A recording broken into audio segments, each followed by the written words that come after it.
같이 봅시다.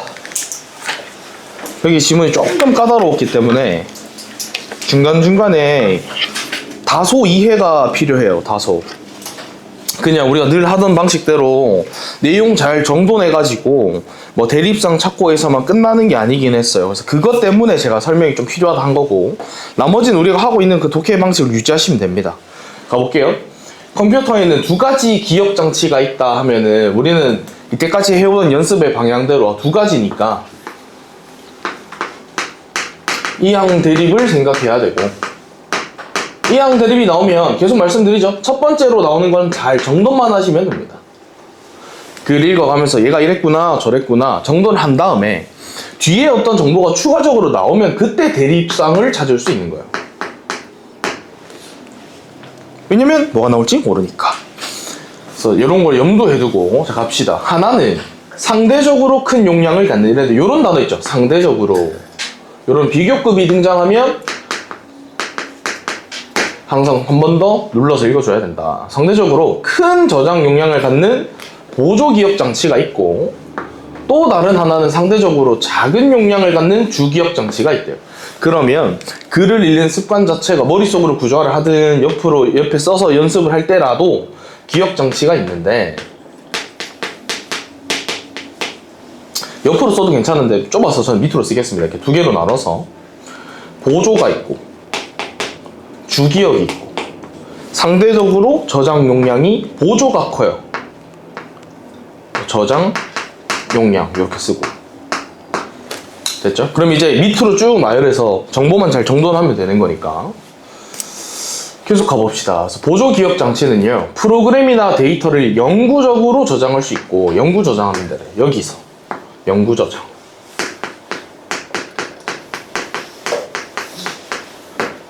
컴퓨터는 당장 필요한 프로그램이나 데이터를 보조 기억 장치에서 복사해서 주기억 장치에 저장해가지고 처리를 하네. 그러면 얘를 땡겨와가지고 복사해가지고 여기에서 처리한다는 거네.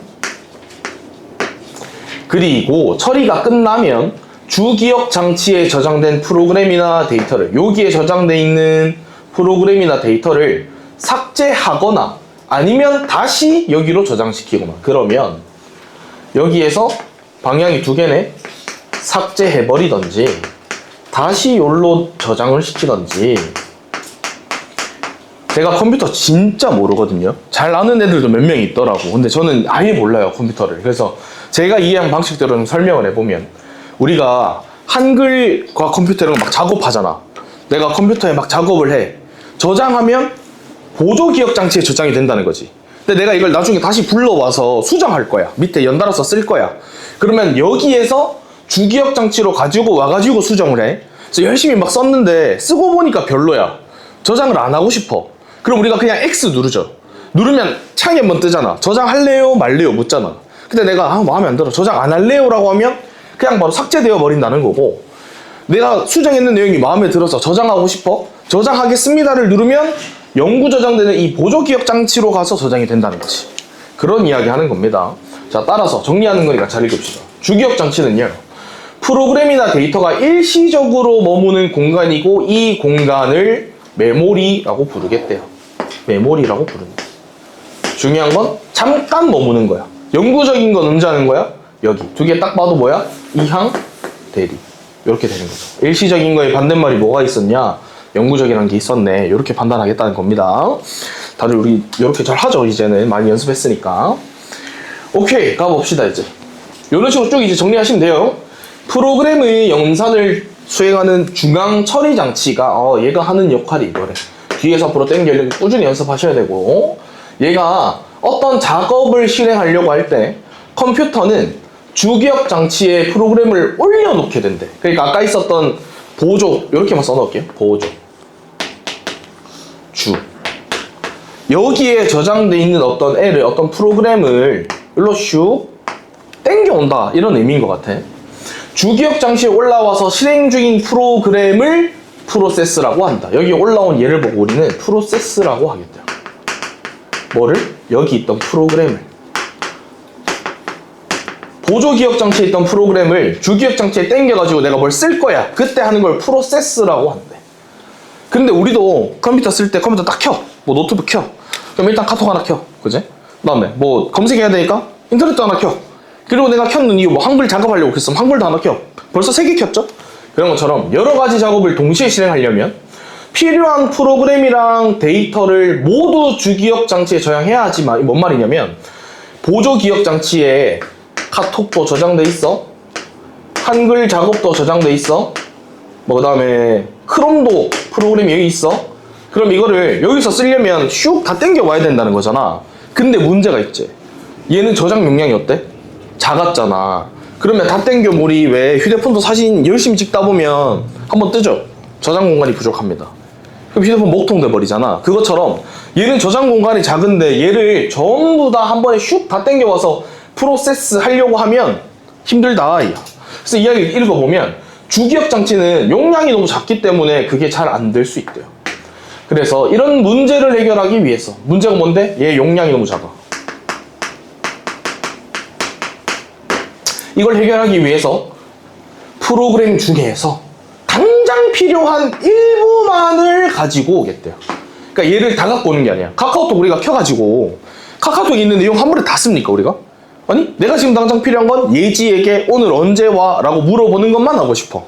그러면 그 부분만 쇽 땡겨오는 거지. 카카오톡 뭐 전체 이모티콘은 어쩌고 뭐는 어쩌고를 다 가져올 필요가 없다. 그런 이야기 하는 거거든. 필요한 것만 딱 올려놔서 쓰고요. 나머지는 필요 없었던 그 부분을 이야기하는 거지. 얘는요 그냥 이 보조기억장치 여기에 그대로 둬버리는 거래. 그래서 보조기억장치의 일부를 메모리처럼 얘들은 이거 잘 읽어야 돼. 독서 지문 읽을 때 무엇처럼 이게 문학에나 나올 때야 비유법이지. 여기서 나오는 처럼 나오면 히히 비유네 라고 생각하면 안 돼요. 여기서 나오는 우리가 꼭 저장해야 되는 머릿속에 저장해야 되는 정보는 뭐냐면 메모리처럼 사용했다는 건 메모리다 아니다? 메모리가 아니다. 왜냐면 아까 메모리는 얘라며. 그지? 메모리처럼 쓴다는 건 이 보조기억장치는 메모리가 아니라는 걸 의미한다는 겁니다. 그래서 처럼 이런 거 나오면 꼭 한 번은 더 읽어봐야 돼요. 이렇게 메모리를 관리하는 기법을 가상 메모리라고 하겠대. 왜 가상이야? 얘는 메모리가 아니거든. 얘가 메모리였거든. 얘는 메모리. 얘는 난 메모리가 되는 거죠. 메모리가 아니야. 그래서 가상 메모리다. 이렇게.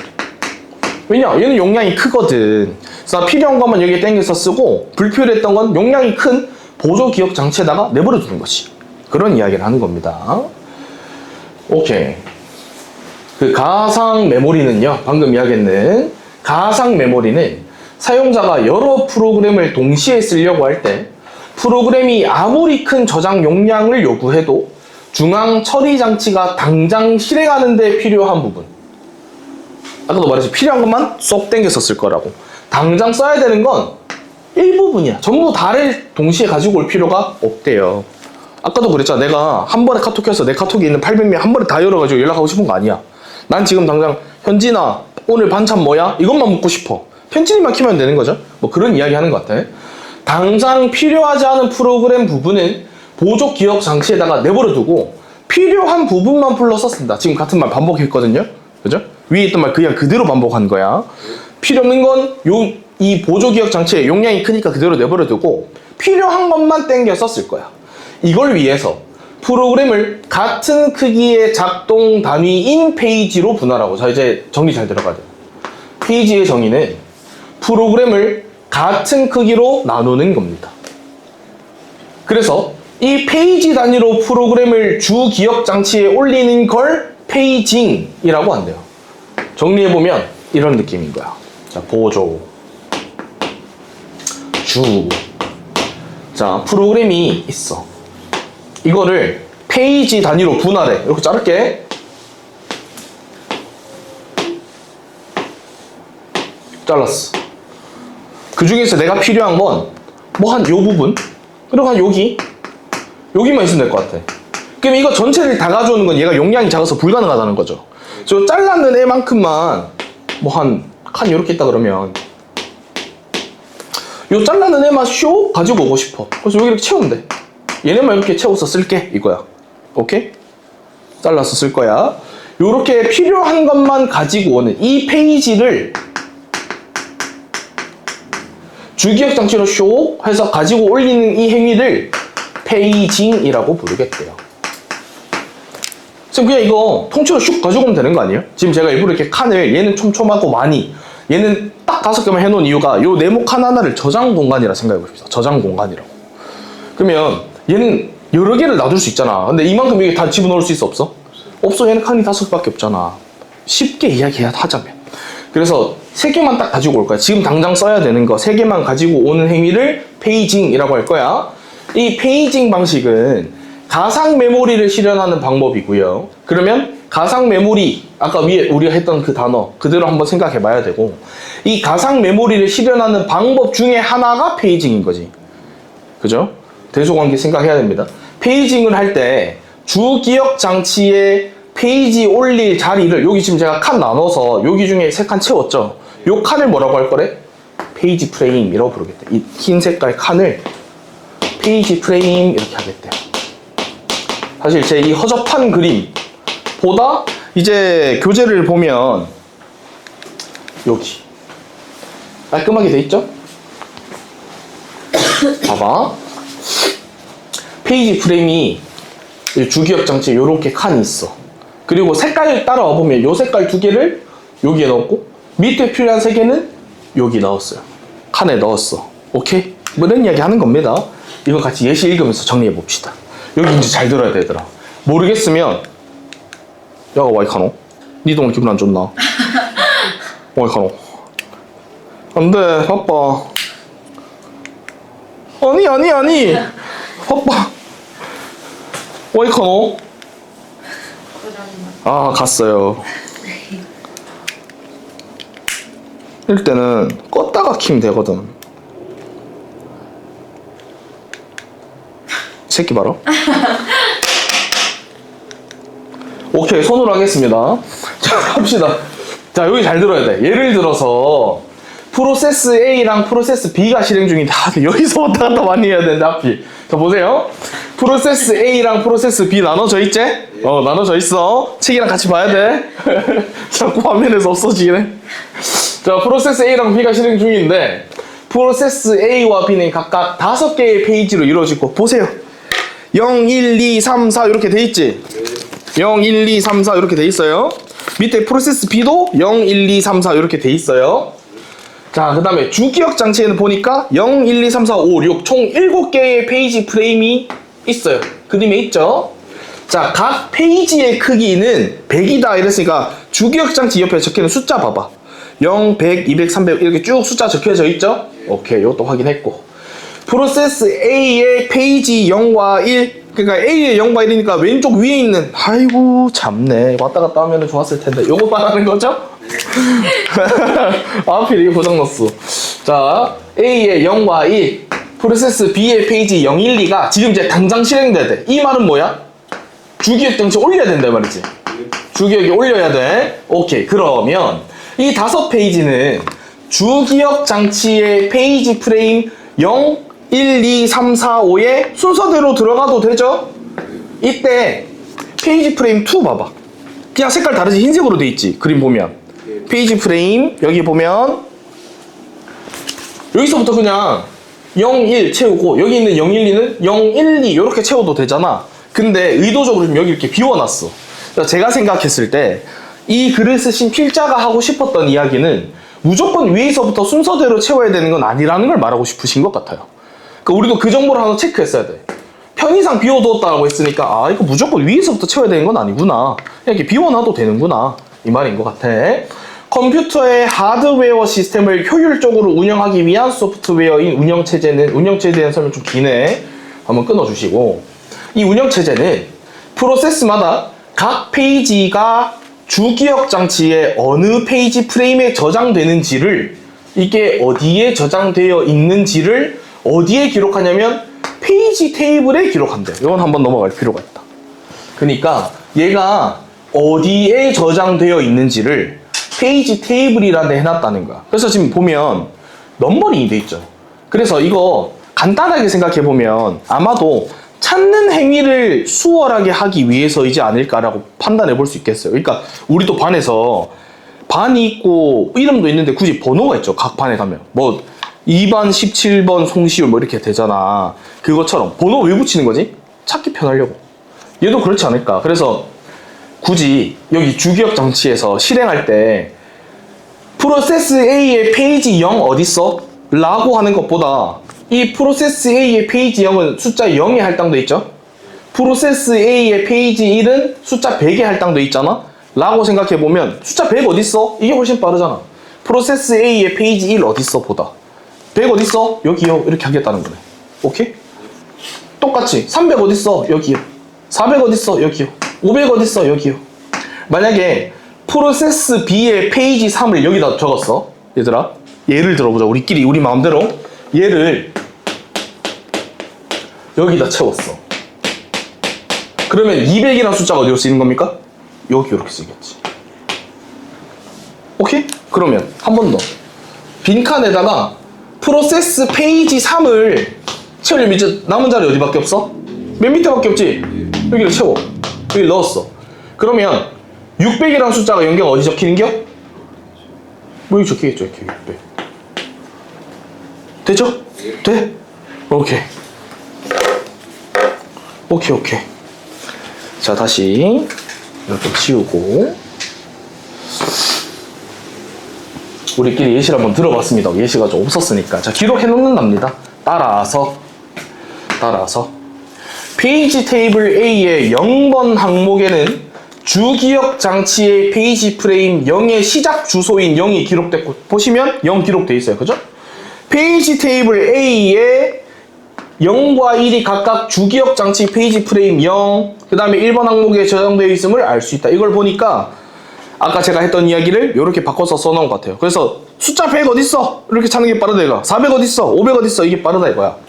페이지 테이블 B에는 밑에죠? 밑에 보세요. 0번 항목에 주기억 장치 페이지 어디 돼 있어? 3번. 3번이랑 똑같이 돼 있죠?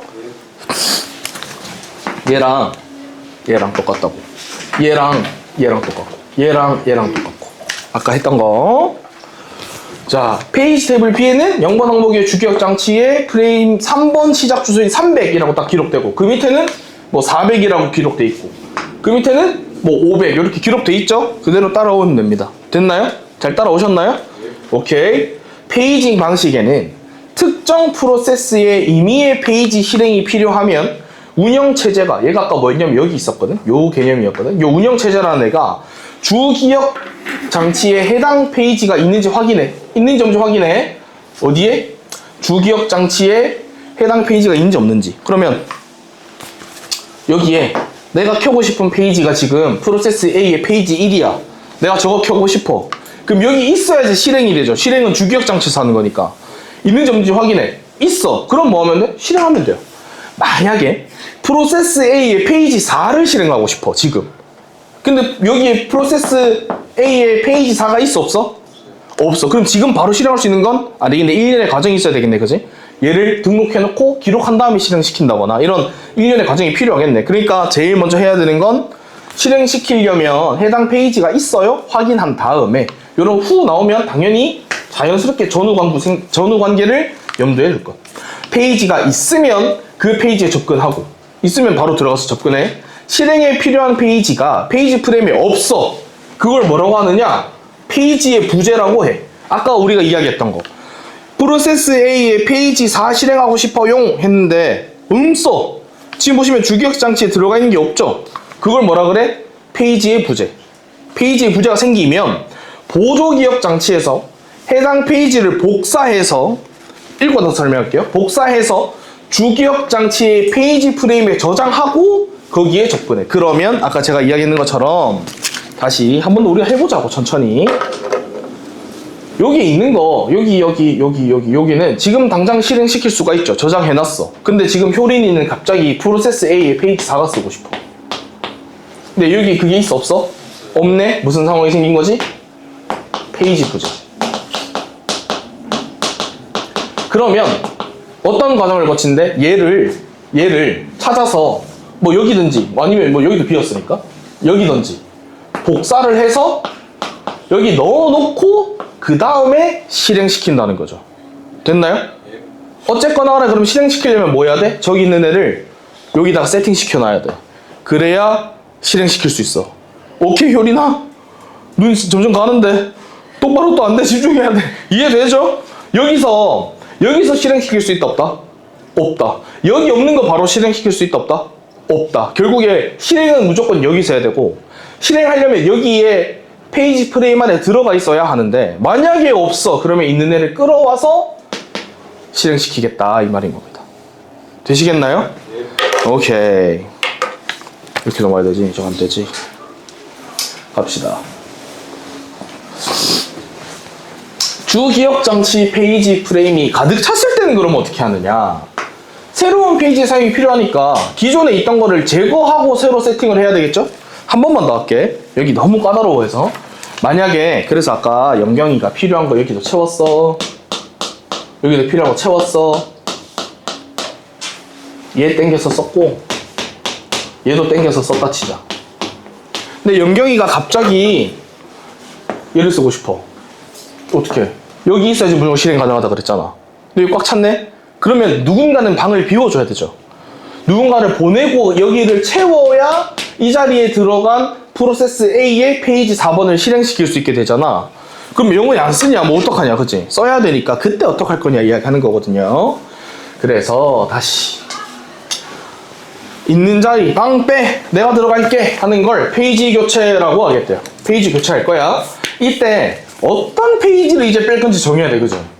방을 아무나 빼라. 랜덤으로 기분 나쁘니까 너가 나가 이럴 순 없잖아. 누군가는 빼야 되는데 누구 뺄 건지를 결정할 겁니다. 그게 페이지 교체에서 제거할 페이지 내용이 수정되었으면 운영체제는 페이지 제거하기 전에 당연히 뭐 해야 돼? 수정사항 저장해야지. 아까 우리 실컷 작업하고 나서 저장 안 하면 어떻게 돼? 다 날아가잖아. 영구 기억할 수 있는 보조 기억 장치를 일단 저장을 시켜놓고 수정됐으면 수정 안 했어. 혹은 안 할 거야. 실컷 썼는데 저장은 안 하고 싶어. 그럼 그냥 우리 아니요 눌렀으면 되죠. 그럼 영구 저장 돼? 안 돼? 안 돼. 그럼 뭐 되는 거야? 그냥 제거. 없어지는 거야. 그러면 이 전에 저장돼 있던 상황으로 계속 다시 돌아가지? 켤 때마다. 오케이. 자, 페이지 교체 방법 가겠습니다. 불편하게도 영어로 나왔어. 삐뽕, 르루, 르푸 이렇게 있네요. 이렇게 있어. 아무튼 뭐 내 마음대로 읽을게. 삐뽀. 삐뽀는 선입 선출입니다. 이거 이제 뭐 군대 갔다 온 남자라면 무조건 아는 거지. 선입 선출. 참고로 저 군대 안 갔다 왔어요. 페이지 프레임에서 나라 지키고 싶었는데 나라에서 나 안 받아줬어. 진짜 지키고 싶었거든. 자, 선입 선출 뭐냐면 먼저 들어온 거 먼저 내보내겠다 이거야. 먼저 입장한 거 먼저 나가세요. 먼저 나가세요. 자, 페이지 프레임에서 제일 먼저 사용된 페이지부터 순서대로 교체하는 거. 즉 주기억 장치에 들어온 지 제일 오래됐으면 먼저 나가. 그 페이지에 새로운 애가 들어가는 방식. 그게 삐뽀입니다. 르루 얘는 뭔데? 최소 최근 사용. 간단하게 말하면 얘라는 거네. 가장 오랫동안 사용되지 않았던 애를 빼는 거야. 얘 너무 안 쓴다. 자리만 차지해. 너 나가. 이렇게 하는 거예요. 르뿌 얘는 뭔데? 최소 빈도 사용. 제일 뜸하게 사용된 페이지부터 교체하는 거야. 이 경우에 뭐야? 최소 빈도로. 제일 적게 쓰인 애로 사용한 페이지가 만약에 두 개야. 안 쓴 애가 두 개 겹쳐. 이런 경우에는 순위를 정하는 추가적인 규칙이 있어야 되지?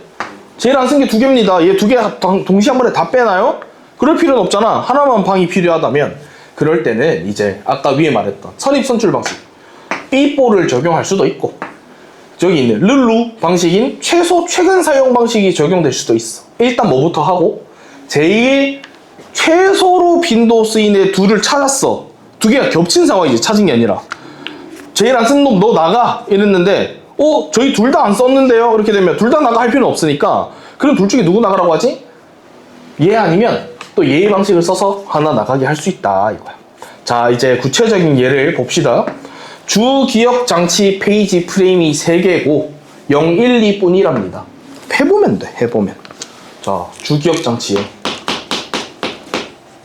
0, 1, 2 이렇게 있습니다. 그러면 프레임 안에 들어갈 수 있는 게 3개밖에 없다는 거예요. 일단 그치? 0, 1, 2밖에 없으니까 3개밖에 못 들어가. 자, 운영체제는 페이지를 A, B, C, B, A 순서로 썼대요. 그러면 A, B, C 쓴 다음에 다시 B, A 요 순서대로 쭉 썼다는 거죠. 이렇게 썼다는 거야, 그지? 그러면 뭐 집어넣으면 되잖아. 여기 A 넣고, 여기에 B 넣고, 여기에 C 넣고. 그러면은 얘 썼다가 얘 썼다가 얘 썼다가 그 다음 다시 얘 썼다가 얘 썼다가 이렇게 하면 되는 거죠. 세 칸 있으니까 이게 문제가 없었어. 근데 갑자기 새로운 페이지 D라는 애가 필요해져. 그러면 여기에 플러스 D라는 과정을 넣어야 되는데 칸은 세 칸밖에 없어. 그지? 그럼 누구 하나 방 빼야 돼. 누구 방을 뺄까? 이거 하겠다는 거예요. 자, 가봅시다.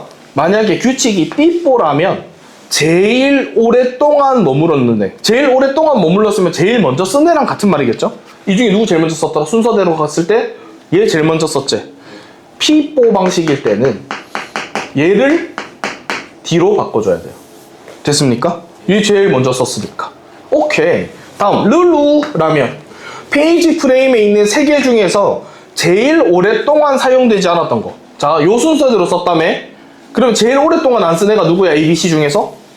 얘죠, 얘. 얘 제일 오랫동안 안 썼잖아. A는 바로 직전에 썼고 그것보다 직전에 쓴 건 B니까 제일 오래 안 쓴 건 얘네. 그러면 룰루 방식일 때는 너가 방 빼, 너가 D로 바뀌어. 이렇게 되는 거지. 오케이. 다시 마지막 르푸라면 페이지의 사용 빈도가 제일 적은 거. A는 몇 번 쓰였어요?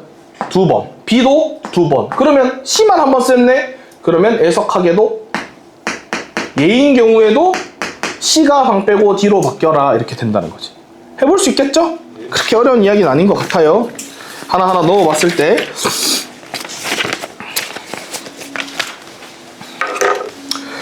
오케이. 여기에서 뭐 제가 내용 전체에서 이야기하고 싶었던 것들 중에는 이런 건 이제 본문 이해를 돕기 위해서 했던 이야기고,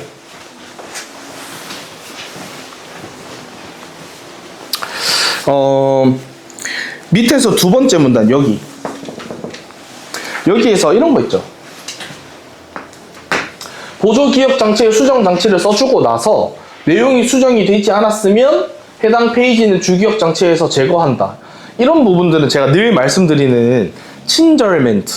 없었어도 추론할 수 있었어야 됩니다. 제가 수능 지문을 써야 하는 사람이었다면 저의 낮은 학식으로 이야기했을 때는 이런 거 정도는 일부러 삭제해보지 않을까. 너네 이거 제대로 추론하고 있니? 물어보기에 참 괜찮은 문장 중에 하나거든요. 이거 어디 나왔어? 앞에 나왔잖아. 수정 안 됐으면 그냥 그 자리에서 바로 지워버린다며. 주기억 장치에서. 그지? 수정된 것만 다시 보조로 집어넣는 방식이었잖아. 이런 것들은 친절 멘트니까 문제 같은 거를 굳이 구성해야 한다면 글을 읽다가 이런 거 없어도 충분히 추론하는 연습이 좀 돼야 되겠다. 읽어가면서 내가 나 제대로 추론하면서 읽었구나 이런 거 판단하기에도 꽤 좋은 문장이었습니다. 자, 여기 잘 머릿속에 정리가 되고 나면 뒤에 있는 두 개는 훨씬 쉬워요. 좀 쉬다가 10분 되면 들어와서 또 뒤에 거 마무리 두 개 한 번에 하겠습니다. 쉬다가 들어오세요. 봅시다. 우리가 이제 이 두 개를 하고 나면은 독서 앞부분이 다 끝납니다, 벌써. 그래서 다음 주부터 독서 A 시간에는 166페이지 한번 펴볼까요? 다음 주부터 독서 A 요 시간에는 과학기술 1, 2를 보고 오시면 됩니다. 그래서 과학기술을 쭉 할 거고, 별로 안 좋아하시죠? 다들 과학기술. 조금 까다로워하지. 그래서 시간이 좀 걸리더라도 하나하나 천천히 설명을 잘 하려고 노력할 테니까 꼭 한 번이라도 보고 오세요. 이게 그냥 또 와서 막 하는 것보다 보고 오는 게 도움이 됩니다. 그래서 제가 여기서 꼭 한 번 5분이라도 본문 읽을 시간을 드리는 거거든요. 갑시다. 쉬운 거라서 마음 편하게 들으셔도 돼요. 디지털 읽기. 이 뭐냐면 여러분 이번에 아무도 없네. 어젯밤에 좀 있었는데 공부하실 때도 패드로 하시는 분들 있죠?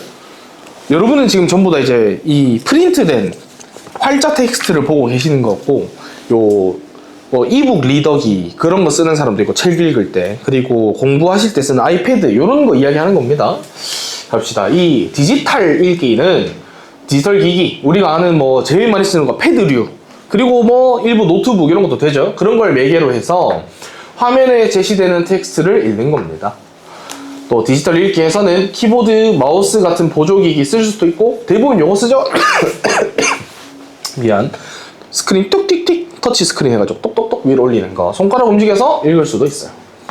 인쇄된 텍스트가 지금 우리가 보고 있는 요 종이를 말하는 거죠. 이거는 일부 텍스트의 그림이나 사진 같은 2차원적 정보가 포함되기도 하지만 요거 하나 칠 거죠. 주로 동그라미 쳐봐. 요런 글에서 우리가 내용 씹었어요 선생님 키키 이렇게 하고 지나가지 말고 필요한 게 있습니다. 주로, 거의, 대부분 요런 워딩들이 포함되는 것들은 일단 비교가 들어가기 마련이거든요. 보시면 주로 언어, 문자 언어로 구성되는 것과 달리 해서 이 정보를 말하면 문자 언어가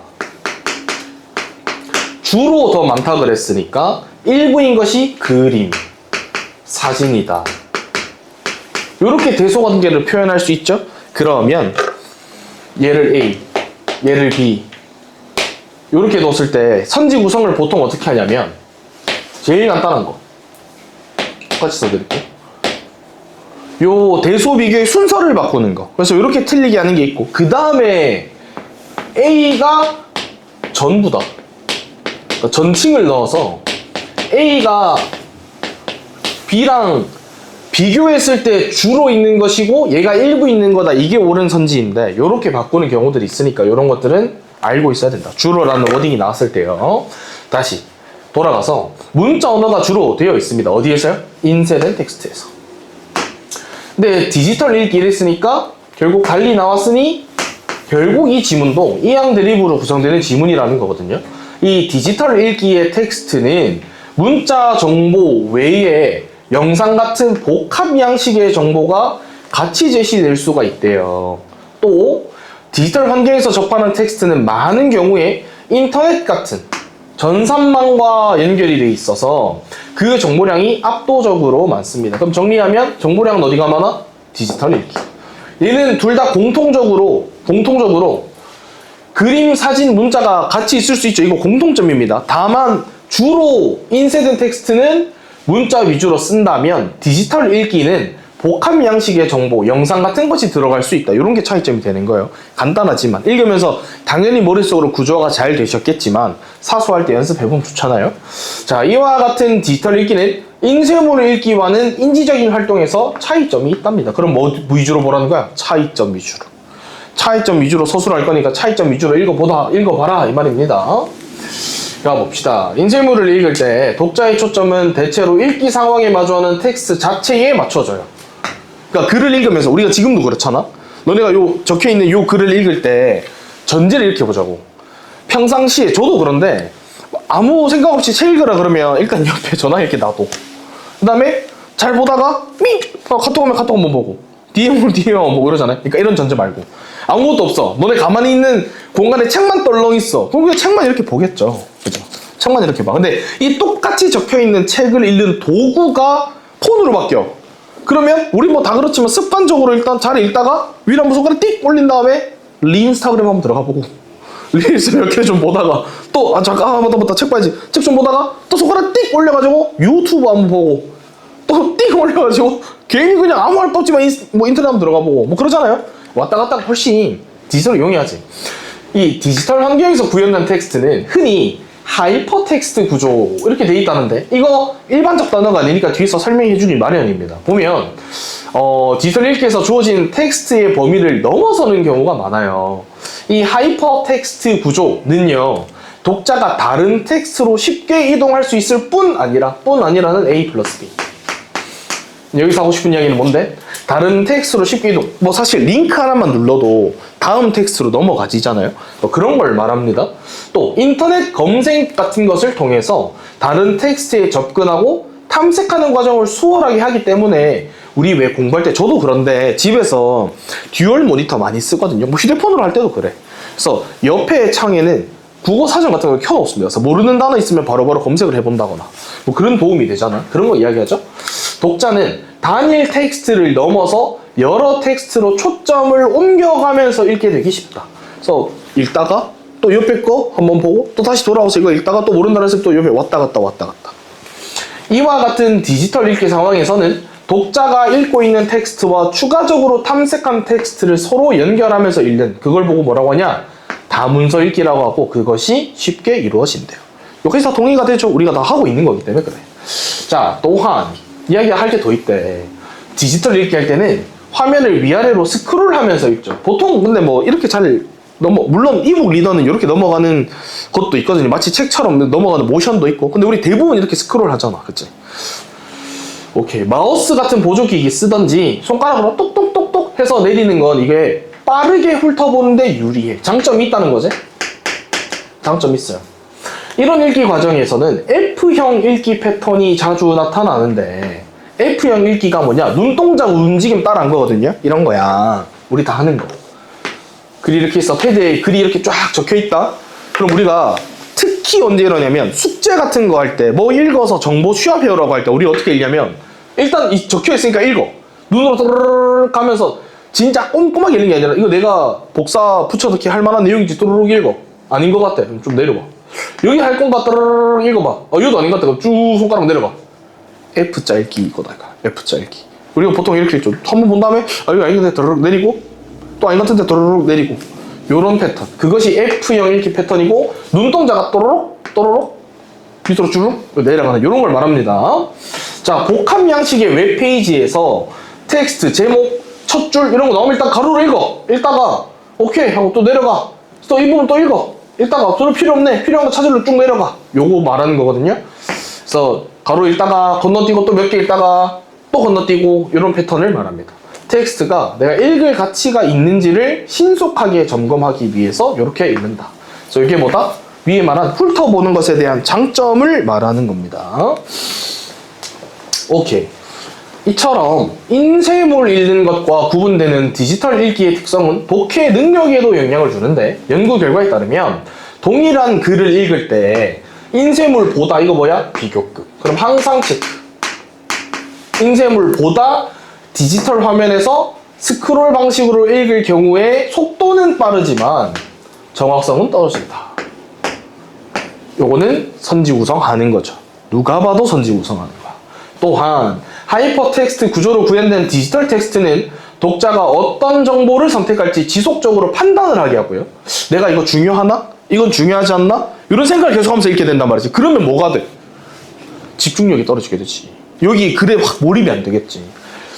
시청각 정보랑 함께 제시되면 심지어 부가적으로 처리되는 정보량도 많아지기 때문에 결국 어떻게 되는데 독자의 인지적 부담이 높아진다. 이 말은 다시 말해서 인지력이 떨어진다 이 말이겠지. 그래서 한동안 여러분이 이제 너무 안정적 세대에 들어왔고 제일 처음에 제가 이 하양 왔을 때 지금도 그러나? 지금 학교에서 패드 보급하나? 패드 나눠줘? 지금도 줘요? 그 처음에 시행되기 직전에 말이 많았는데 이게 딱 이 내용이었거든. 책으로 보는 게 그래도 애들한테 공부가 훨씬 더 잘 된다. 그게 뭐 연구 결과가 여기도 적혀 있지만 그렇대요. 책으로 보는 게 훨씬 도움이 된대. 이 패드로 보는 게 집중력이 좀 떨어진대. 똑같은 글을 봐도. 그래서 그냥 패드 보급을 다 같이 하지 말자. 그래서 제일 처음에는 학교 패드 못 쓰겠어. 지금 다 쓰나? 진고 그냥 자유? 수업 중에. 학교 선생님 수업할 때 패드 써도 돼? 진고는? 다 안 돼? 다 무조건 이 인쇄된 걸로? 요건 자유? 쓰는 애도 있고 안 쓰는 애도 있고 근데 써도 상관없다? 무고는? 노임 아니네? 근데 저게 보편이었어 원래 진고처럼 다 가자는 거였어. 그러면서 나왔다 이제 그 뒤에 추가적인 내용이 뭐 그러면 돈이 있는 애는 패드를 쓰지만 저처럼 이 부모 조실한 애들은 못 쓰잖아. 뭐 빈부격차가 느껴진다 뭐 이러면서 나온 게 그럼 보급하자 학교에서 주자 아예 뭐 이런 거였거든요.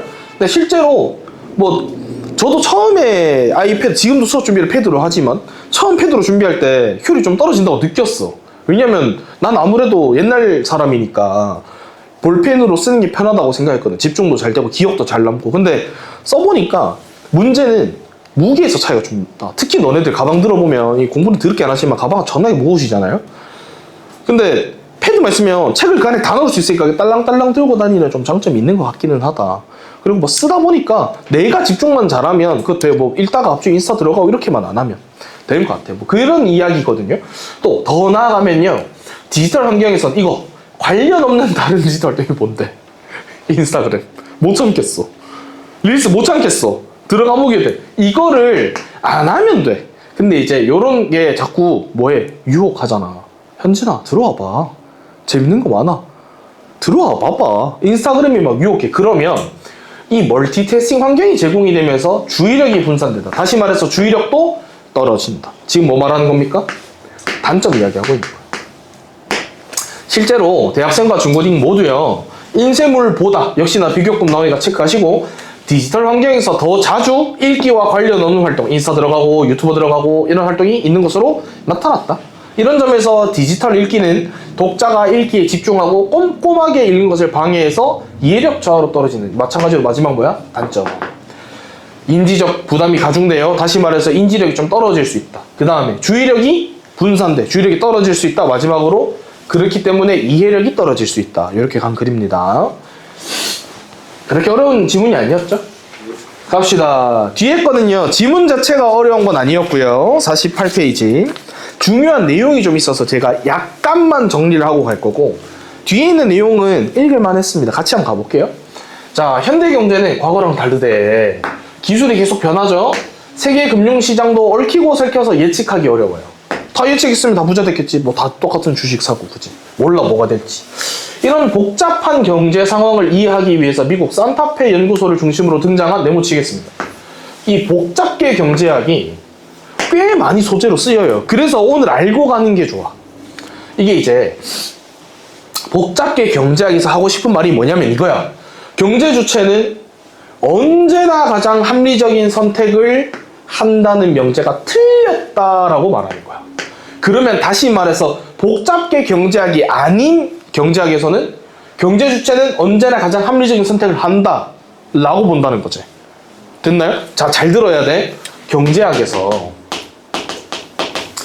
이 표현을 많이 쓰거든요. 경제적이다. 이 경제학에서 말하는 경제적이다의 의미는 우리가 이런 글을 읽을 때 합리적이다라는 단어로 바꿔 읽으면 됩니다. 여기 있는 말도 똑같거든요. 그래서 복잡계 경제학은 이 사람들과 다르게 우리는 언제나 합리적인 결정을 하지 않는다. 다시 말해서 경제적이지 못한 결정을 하더라 이 말이고, 나눠서 이들은 경제적인 활동, 경제적인 선택을 한다라고 생각하는 거예요. 이 두 개가 둘 중에 뭐든지 간에 꽤 자주 등장해요. 그래서 알고 있으면 좋아. 그러면 합리적인 건 뭐고 비합리적인 건 뭐냐? 그 단어를 보통 이걸 쓸 겁니다. 경제적인 결정을 한다, 경제적인 결정을 하지 못한다. 인데 나는 너희는 어떨지 모르지만 저는 따지자면 이게 더 맞는 말이라고 생각해요. 대부분 나는 이렇거든. 그러니까 합리적이라고 하면 일단 쉽게 생각했을 때 똑같은 돈 10,000원짜리 하나가 있을 때 내가 필요한 걸 사면 가장 뭐 가성비가 좋던지 혹은 뭐 효율이 좋던지 뭐 이래야 될 거 아니야. 옷 한 벌을 사더라도 그러면 내가 모든 정보를 다 알아야 돼. 그럴 거 아니야. 내가 그냥 까만색 이렇게 잠바 하나 사고 싶어. 근데 재질이 너무 많죠. 제가 입은 가죽 잠바도 있고 영경이 입은 패딩도 있고 그다음에 뭐 오늘 효연이가 입은 저 뭐 뭔지 잘 모르겠지만 제 나름 마음대로 그냥 뭐 그거라고 하겠습니다. 바람막이라고 하겠습니다. 그냥 까만색 윗돌인 건 똑같잖아. 근데 무슨 재질로 만들었는지 안에 보충제는 뭔지 그래서 가격은 얼마인지 어떤 구조로 우리에게 오는지 5만 개 다 들어갈 수 있잖아. 이 정보를 내가 다 알아서 제일 베스트의 선택을 하는 게 뭐야? 경제적 결정이지. 근데 여러분 그러세요? 저는 잘 안 그러거든요. 그냥 뭐 보통 광고 들어가가지고 보통 위에 있는 거 아니면은 그걸 선택해.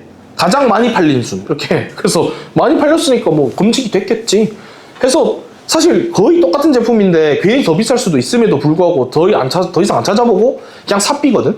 이걸 어떤 예시를 실제로 많이 드냐면 영경아 어떤 걸 많이 드냐면 선택권을 줄게. 영경아 게임 2개가 있어. 네가 A 게임을 해도 되고 B 게임을 해도 돼. 네 마음이야. 네 마음이야. 근데 A 게임은 뭐냐면 10분의 1의 확률로 네가 10개 중에 랜덤으로 뽑아. 딱 뽑아서 당첨! 뽑아. 그러면 1,000만 원을 줘요. 묻지도 따지지도 않고 바로 입금. 뽑으면. 자, B 게임은 그냥 참여만 하면 100발백중이야. 10분의 10. 그러니까 그냥 1의 확률. 손만 넣었다 빼시면 아무 묻지도 따지지도 않고 90만 원 칼입금. 얘 뭐 할래? 이거 손만 넣었다 빼면 90만 원 벌어줍니다. 얘는 10분의 1의 확률로 당첨되면 1,000만 원. 아니면 그냥 집에 가는 거야. 근데 이 게임을 중요한 건 너만 하는 건 아니고 전 국민이 다 할 겁니다. 아니 우리만 다 할 거야. 네가 이거 했다가 뻥치면 나 혼자도 90만 들고 다 집에 갔는데 너 혼자 그냥 딸랑딸랑 그지처럼 벼락거지 돼. 뭐 원래 이게 제가 방금은 영경이한테 수업의 원활함을 위해서 B를 선택해달라고 사실 종용한 거고 영경이 그 눈빛을 읽었어. 눈치가 빨라서. 근데 실제로 경제학에서 대부분의 사람들이 B를 선택한대요. B를 선택한대. 근데 생각해봐봐. 똑같은 1의 확률이라고 생각했을 때 비용을 생각해보면 이거 10분의 1로 나누면 얘는 100만 원을 얻는 게임이 되죠. 1000만 원을 10분의 1로 나누면 되잖아. 얘는 똑같이 1이지만 90만 원을 얻어. 그러면 더 경제적 선택은 뭐라는 겁니까? A 하는 게 맞아요. 이게 경제적 선택이야. 근데 우리가 이렇게 하냐고. 다시 말해서 쌤 저는 딱 봐도 A 하고 싶었는데요? 있지. 근데 적어도 저도 B게임 할 것 같거든요. 저는. 그러면 이 말은 당장이 틀렸죠. 경제 주체가 언제나 항상 모두가 똑같이 합리적 선택을 해야 되는 거잖아. 근데 저만 해도 당장 아닌데요? 그죠? 단 한 명이라도 이걸 하고 싶다고 생각하면 이 말은 틀린 말이 되는 거잖아. 이 예시가 실제로 지문에 등장했던 적이 있거든요. 그러니까 이런 것들을 우리가 오늘 한 김에 알고 가면 좋아. 뒤에 그래서 제가 오늘 해야 되는 게 이거랑 그렇게 연관이 있냐 하면 크게 연관이 있지 않았거든. 근데 한 번 할 때 알고 가면 좋잖아. 우린 대부분 이런 항상 옳은 선택, 항상 경제적이자 합리적인 선택을 하지는 못할 때가 있다. 그래서 그거를 오히려 이게 오히려 보편적인 것 같은데? 대부분의 사람들이 A를 선택하겠지만 일부만이 B를 선택하면 이 말이 더 맞는 것 같아. 그치? 근데 오히려 사람들이 다 B를 선택하더라는 거야. 이걸 보니까 이게 아니라 이 복잡계 경제학이 오히려 보편인 것 같은데? 라고 생각하게 되는 거야. 그 복잡계 경제학에 대해서 지금 이야기를 쭉 하는 겁니다. 이해되셨나요? 오케이. 가보겠습니다. 뭔 이야기하는 건데? 자, 복잡계 경제학에서는 현대 경제를 수학적인 계산 혹은 도식적인 모델 이런 결과물이 아니라고 합니다. 이거 아니래. 현대 경제는 계산기 두드려서 될 게 아니야. 어떤 딱 모델이 딱 정해져 있어서 이 틀 안에서 되는 게 아니야. 당장 만약 틀 안에 딱 정해져 있었다면 우리 모두가 A를 선택했겠죠? 근데 당장 영경이랑 저는 B 선택했잖아요. 그러니까 이게 수학적으로 딱딱 떨어지지도 않고 딱 모델화가 되어 있어서 이 안에서 움직이는 게 아니고 동적으로 변화하는 복잡한 시스템이다. 이렇게. 또 현대 경제의 특징은요. 다양한 주체들이 중요한 말이 나와. 이거. 제한된 정보 속에서. 만약에 우리 요번에 있는 사람에도 전부 다양한 주체들이죠. 우리 모두가 다르잖아. 근데 우리가 각각이 알고 있는 정보가 다 다르지. 우리가 알파고라서 머릿속에 모든 정보가 다 들어가 있어. 그럼 우리가 합리적 선택을 할 수도 있죠. 비교가 따라락 된다면. 근데 안 되니까 그냥 쿠팡 들어가서 제일 위에 있는 것 중에서 뭐 구매 랭킹 순 혹은 뭐 추천 랭킹 순 중에서 사는 그런 것들이 결국 모든 정보가 머릿속에 있지 않기 때문에. 근데 그게 나만 그렇냐? 아니야. 예지도 연경이도 모두가 그러니까 우리 셋이 모여가지고 상호작용해. 그러니까 우리 셋이 만들어낸 결론, 선생님 이 가죽 잠바 제일 나은 것 같아요. 이거 사세요. 라고 한 우리 세 명의 결론이랑 또 뒤에 네 명이 상의해서 내는 결론이랑 어떻게 돼? 달라. 그러니까 뭐야? 예측 불가능이야. 그걸 보고 뭐라고 하겠다? 비정형성. 정형성이라는 건 딱 정해져 있는 건데 비정형성이니까 정형화되어 있지 않다. 정형화되어 있으면 우리 지금 위에 있는 마침 오늘 또 현지 빼고 석빈이도 교복이네. 석빈이도 위에 까만색 옷이네. 우리 전부 다 까만색 옷 입었을 거 아닙니까? 그러면 까만색 옷을 입었으니까 똑같은 까만색 옷을 입었을 거 아닙니까? 우리가 합리적이고 우리가 서로 정해진 질서 안에서 정형적으로 상호작용했다면 가장 효율적인 까만 옷이 있었을 테니까 다 똑같은 옷을 입었겠죠? 근데 우리 다 다르잖아. 이런 것 때문에 그렇다 이거야. 어떤 기술이 스탠다드일지, 어떤 기업이 시장을 주도할지, 어떤 정책이 장기적으로 성공할지 아무도 몰라요. 실제로 당장 몇 년 전만 해도 우리 AI 썼냐고. 안 썼잖아. 몰랐잖아. 그런 거 돌아올지도 몰랐어. 그치? 그런 것처럼. 예를 들어서요. 기술의 선택에서는 효율보다 경로 의존성이 더 크다. 자, 보세요. 더 크다. 보다. 비교급이죠? 항상 체크해야 돼. 효율보다 경로를 따져. 근데 우리 모두가 앞에 있었던, 다시 복잡계 경제학 이전에 있었던 경제학에서 모두가 합리적 선택만을 한다면 우린 효율을 따지는 게 맞는 거 아니야? 근데 효율보다 더 먼저 따지는 경로 의존성이라는 게 있대. 그럼 이게 뭐냐?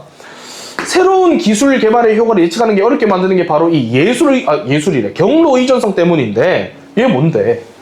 이거란 어떤 선택이 한번 이루어지고 나면 그 이후의 선택들은 그 초기의 선택에 제약을 받게 된대. 그러니까 내가 어떤 선택을 할 때 A 기술을 개발할까 B를 개발할까 고민하다가 나 그냥 A 해야겠다 해서 쭉 디벨롭해.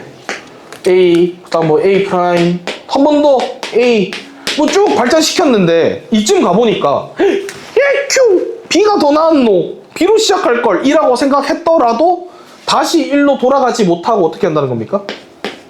그대로 그냥 계속 간다는 거야. A 레벨 3를 만들고 A 레벨 4를 만들고 이렇게 간다는 거지. 이게 더 효율적임을 알게 되더라도 그게 경로 의존성. 내가 선택한 경로에 의존해서 그대로 계속 발전시키려고 하는 경향. 과거의 선택이요.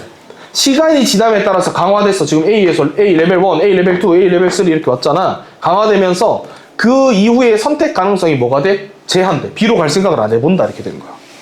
근데 모두가 효율을 따졌다면 B로 돌아갈 수 있었겠죠? B가 더 좋은 거라면? B로 갔을 거 아니야. 근데 그러지 않더라. 새로운 기술을 익히는 과정에서 생기는 시간적인 부담도 있겠죠. 경제적인 부담도 있겠죠. 이런 학습 비용. 어떤 기술을 사용하는 사용자의 수가 늘어날수록 그 기술의 가치가 함께 증가하는 현상을 네트워크 효과라고 하는데, 네트워크가 서로 연결되어 있는 걸 말하잖아. 그러니까 서로 연결되어 있으면 그 기술의 가치가 같이 증가하는데, 그런 네트워크 효과는 익숙한 기존의 기술을 고수하려는 경로, 그 고착의 주요 요인이 돼요. 그럼 결국 뭐 한다는 거야?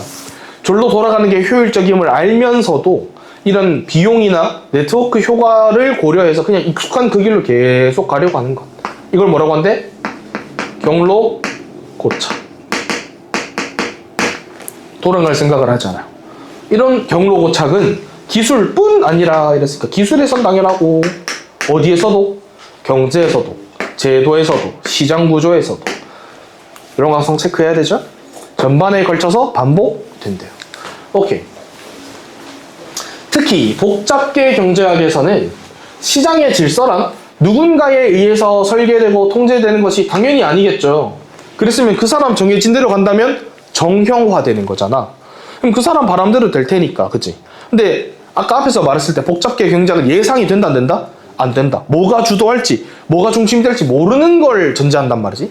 수많은 주체들이 서로 영향을 주고받아. 아까 앞에서는 상호 보완이라고 했었던 것 같은데, 이런 영향을 주고받는 가운데 형성되는 거야. 시장 질서는 개별적인 선택의 단순한 합으로 만들어지는 게 아니래. 이거 아니래. 현재 구성하겠네요.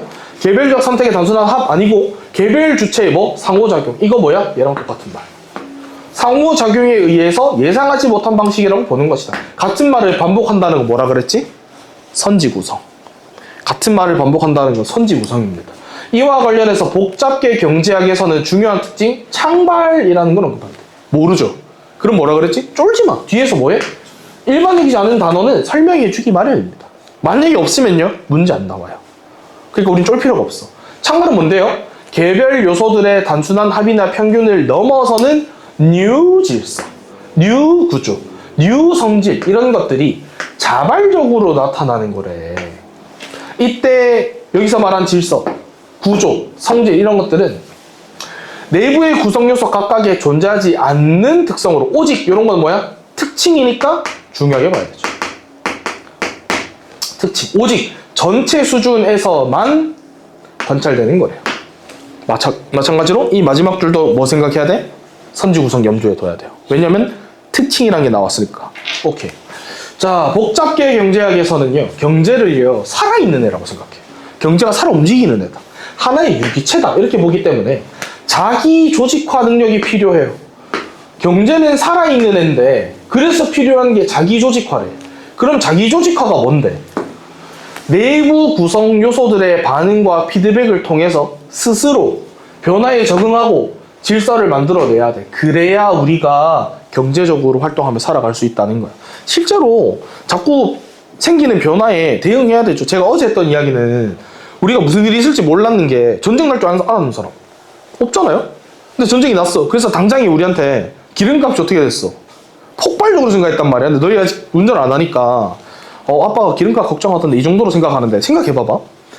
보통 대구가 진짜 기름값이 정말 싸거든요.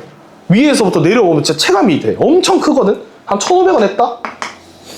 1,500원 우리 보통 만땅 넣으면 한 80리터 들어가요. 근데 오늘 이게 2,500원 됐어. 전쟁 나서. 우리 전쟁 날 줄 몰랐으니까. 났어. 그래서 똑같이 80리터를 넣으면 결과적으로 얼마 차이 나는겨? 이때랑 이때랑? 8만원 차이 나. 내가 어제 기름 넣었잖아? 오늘보다 8만원 아끼는겨. 근데 나처럼 주행량이 많아. 서울 갔다가 대전 갔다가 울산 갔다가 대구 와야 돼. 그러면 하루에 기름 2번 더 넣거든요? 그럼 난 어떻게 되는겨? 16만원을 그냥 어제 넣었으면 16만원 아낄 거 오늘 넣어가지고 16만원 갖다 꼬라박는겨. 기지? 근데 왜 내게 이런 일이 생겼어? 경제는 스스로 변화했는데 내가 그 변화에 대응하지 못한 거죠. 그래서 내가 좀 더 효율적이고 경제적인 주체가 되려면 뭐 해야 돼? 내가 잘 변화에 적응해서 질서를 잘 재구성해놔야 돼요. 됐습니까? 예. 계속 변하니까요. 오케이.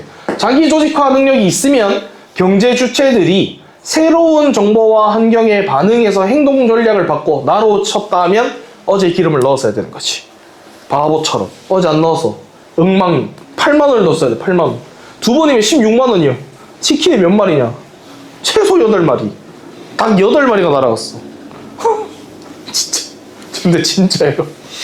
농담이 아니었는데 진짜야. 개 속상하다고. 행동 전략 바꾸고 또 이런 변화가 경제의 구조를 재조직하고 경제 이 전체가 스스로 회복하거나 진화할 수 있다고 보는 게 뭐야? 복잡하게 경제학에서 그렇게 본다는 거야. 경제라는 것이 그렇다. 딱 정형화되어 있고 그 틀 안에서만 움직이고 A라는 게 시작되면 무조건 이렇게 끝나고가 아니야. 계속 바뀌고 변화하고 스스로 살아 움직이는 것처럼 보는 게 복잡계 경제야. 이런 관점은 현대 경제에서 외부의 지시나 하향식 통제로 만들어지는 게 당연히 불가능하지. 그러면 송시율이 대통령이면 송시율 뜻대로, 송시율의 지시대로, 이 송시율의 지시대로 이 통제에 맞춰서만 경제가 만들어지면 정형화되어 있겠죠. 정해져 있잖아. 근데 그렇게 안 되지. 경제는 계속 바뀌니까 불가능하고 확실성을 기반으로 하는 예측이랑 통제 당연히 돼 안 돼? 안 되지. 확실한 게 어딨어. 계속 변하는 앤데. 그치? 아니 불확실성과 상호작용, 변화 가능성을 이해하고 대응하는 능력이 정말 이제는 필수적이다. 그래야 우리가 더 효과적인 경제활동을 할 수 있을 것이다 라고 말하는 게 복잡계 경제학입니다. 오케이? 고생들 하셨고요. 다음에 오실 때는 아까 말씀드린 것처럼 이제 앞에 있는 독서가 다 끝났기 때문에 뒤에 있는 과학기술이고 과학기술 특별히 어려워하시니까 조금이라도 더 자세히 보고 오는 게 도움이 많이 됩니다. 고생하셨고 오늘 연강하시는 분은 좀 쉬다가 10분 되면 들어와서 인문예술 7, 8 하도록 하겠습니다. 좀 더 봅시다.